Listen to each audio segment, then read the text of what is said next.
Jen, couldn't they justify surveillance and electronic surveillance of people in his immediate circle if they think he's getting help? They absolutely can, and they will, and they likely are doing that with their electronic devices right now, Chris. All right, now this is the sensitive one, and I don't want to get ahead of it, but I do have to ask the question, okay? I'll start with you, Jen, on this. He got out of that jail so easily, okay? Okay, my teenagers use more sophistication when they try to break out of the house, all right? And now we hear that there may be a big gap in their closed circuit cameras of maybe 60 to 90 minutes. Dusty in the control room, let me know if I'm getting the numbers wrong. But whatever. If they're missing any of it, how do you miss any of it? And what does that tell us?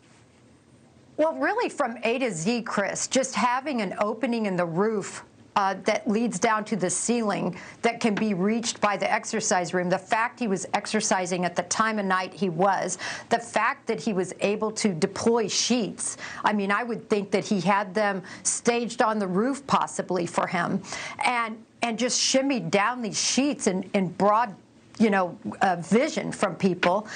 Where is the camera coverage, and were people really monitoring it? It really is just jaw-dropping, this particular escape. Now, Callahan, I hope I'm wrong in that, yes, they are missing footage, but it's irrelevant. It wasn't of any of these areas. It's unrelated.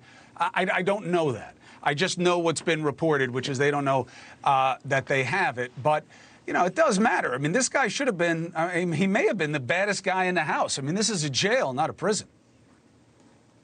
Right. I mean, footage or no footage, this facility is designed to keep inmates in that prison or that jail, to keep the public safe. Law enforcement already went on a long manhunt to get this guy in the first place. They finally captured him. They sent him to this jail. And if the jail's security can be defeated by some simple climbing and rope making, there's a serious issue there. And so now the public is at risk because this jail is supposed to be housing these dangerous individuals. This guy's back out on the loose, now more dangerous than ever. And now that local population, I hate to say it, but they're got to foot the bill for this new manhunt. This is going to be millions of dollars likely in these first responders having to get out there into the field, these searches, all through the Allegheny National Forest. I mean, there's a lot of man hours that are going into this manhunt, and, we shouldn't be here in the first place. Hey, thank you for watching. Please go to newsnationnow.com, newsnationnow.com, and you can find NewsNation on your television provider. And don't forget to click the red subscribe button down below. Then you will get more of NewsNation's fact-driven coverage.